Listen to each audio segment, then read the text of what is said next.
그동안 김정은의 환심을 사기 위해 노심초사하던 남한 대통령 문재인이 김정은은 물론 여동생 김여정 심지어 평양에 간 김에 옥류관에서 냉면 한 그릇 얻어먹고 제대로 일도 못했다며 주방장에까지 욕을 들으면서도 한 나라를 책임지고 있는 통치자라면 의연한 자세로 단호한 조치를 취해야 하는데도 계속 머리만 숙여다가 급기야 북한이 남한 국민들의 혈세로 세운 개성 남북 공동 연락사무소 건물을 폭파하면서도 막말을 해대는 북한의 국민적 분노를 현실적으로 표출하는 대신 관과 쓸개마저 뽑아바치며 충성을 바치려 하고 있다. 그 분노가 어떤 것인지 판단도 못하면서 김정은의 분노가 사그러지지 않았다고 생각하는지 환심을 사기 위해 그를 위해 일할 충신들을 뽑겠다는 것이다.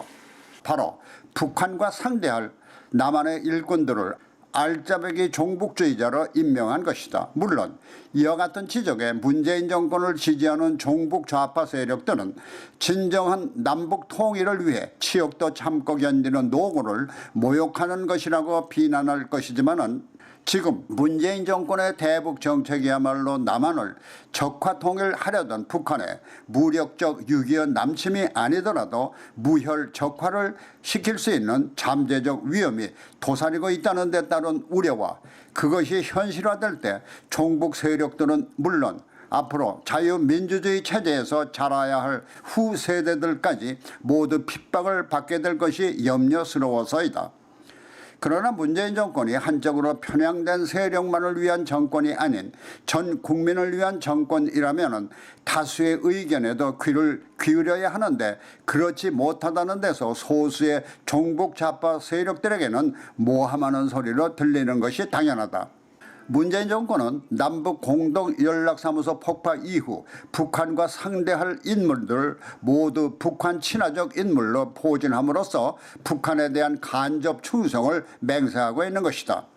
김일성의 교실을 추정하는 운동권 그리고 북한의 특사까지 보내며 김일성을 찬양케 하며 남한보다는 북한을 두둔하는 운동권 수장으로 아직껏 그의 사상에 대한 분명한 입장을 밝히지 않음으로써 남한으로서는 위험 인물일 수도 있는 인사로 채워졌다는 것이다.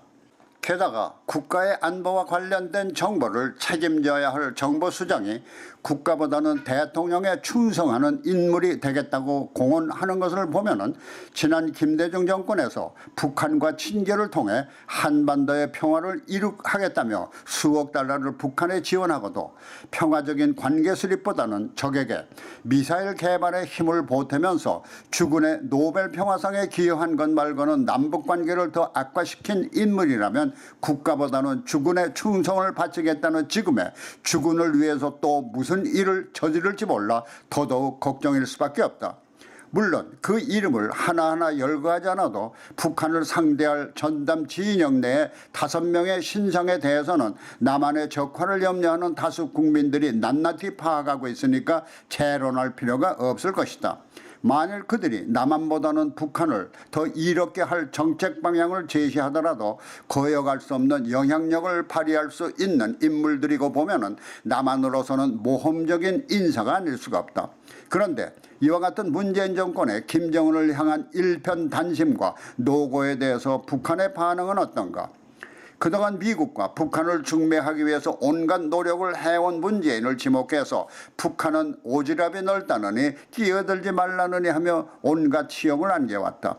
이와 같은 치욕에도 계속 짝사랑의 연면을 보이며 지난 7월 4일 미북 정상회담 추진설과 관련해서 북한 외무성 제1부부상 최선희는 미국과 마주 앉을 생각이 처도 없다며 직접적으로 미국을 비난하는 가운데 우리는 생각도 없는 일에 공연히 딴 사람이 나서서 중재 의사를 드러내는 사람이 있다며 문재인 대통령을 간접적으로 비난하고 있어서 수모를 또 당한 것이다.